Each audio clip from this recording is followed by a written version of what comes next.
almost there. Just hold on a little longer.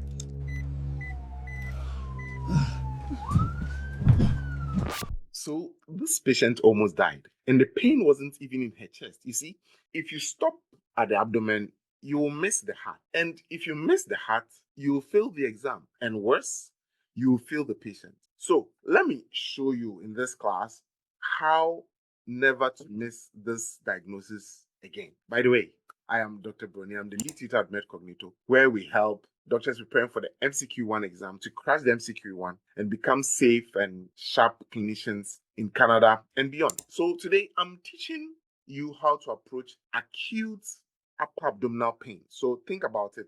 A patient comes to you with abdominal pain, but in the upper region. We call it the epigastric region. I want you to think through it like, a board certified physician, not just for the exam, but for real life. So let's start with a hypothetical patient. So I will say that my patient is Aisha. Just imagine, Aisha is, say, 58 years old. She walks into the emergency department and Aisha is complaining of upper abdominal discomfort.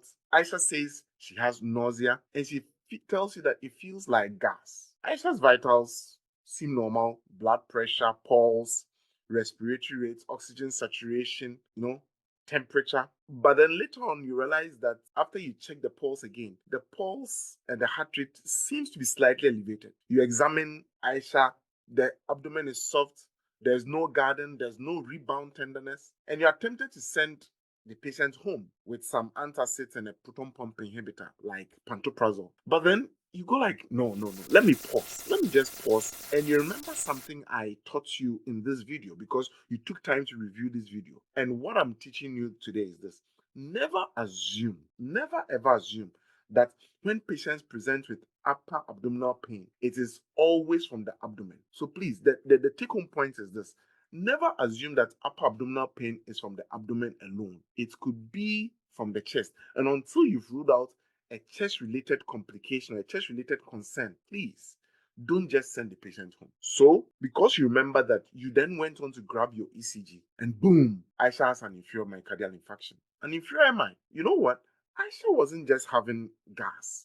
She was actually having a heart attack. And because you took your time not to just focus on the abdomen, but also to think about other things which could be going on in other parts of the body, especially the chest, you saved Aisha's life. And this is what will make you different. And this is how you can pass any board exam, be it the MCQ1, the Australian Medical Council exam, the PLAB, the USMLE. So here's the checklist I want you to use when you are dealing with cases like that of our hypothetical patient Aisha. Anytime a patient presents to you with acute upper abdominal pain, your first step is to also rule out thoracic causes of pain. Which ones am I talking about? I'm going to talk about three key ones that you don't want to miss. So patient has come in. Doctor, I have abdominal pain and it's in the upper region. Doc, please make sure that you've ruled out myocardial infarction. Yes, rule out myocardial infarction. Number 2, make sure you've also ruled out pneumonia, especially in the right lower lobe, because these 3 can easily masquerade as abdominal pain. And if you miss them, the consequence for the patient and the family and even for yourself can be very fatal. So what do? If you have a patient who comes to you with epigastric pain or abdominal pain in the upper region, okay, make sure you get your ECG. Make sure you also get your troponin levels. Make sure, depending on how the patient is presenting, to consider getting maybe a chest x-ray as well. And the vitals, you always want to check for low blood pressure, which is hypotension. You always want to check for high pulse rate, which is tachycardia. And you want to make sure that this patient is not in shock. And once you are confident that the pain is not coming from the heart and the lungs, only then can you shift your focus to the abdomen. Don't just say, the patient says the pain is in the abdomen, therefore it is only an abdominal issue. So let's break everything down. Epigastric pain, after you've ruled out myocardial infarction, you've ruled out pneumonia, you've ruled out aortic dissection, think about epigastric pain and the things which can happen there. Think about peptic ulcer disease. Think about gastritis. Think about pancreatitis. Think about even some forms of early appendicitis. Then think about right upper quadrant pain. So you've talked about the epigastric pain. Now let's go to the right upper quadrant. Okay? Think about topics and conditions like cholecystitis. Think about cholangitis. Think about hepatitis. Then, because we are still thinking about the upper abdominal region, Go to the left and think about this. Okay, could this be splenic rupture or splenic infarction, right? Could this also be a gastric ulcer? Could it be pancreatitis? Because that can also present in an innocuous way. And what you have to appreciate is that each of these comes with its own clinical cues. So the quadrant method is like using a map, to tell, oh, could it be this? Could it be that? Could it be that? And then what you also have to rule out are what we call the red flags. And I want you to memorize these red flags because they are high yield for your board exam and they are also high yield for life. So you can save as many people as possible. So think about this. Epigastric pain, what are some of the red flags you have to think about?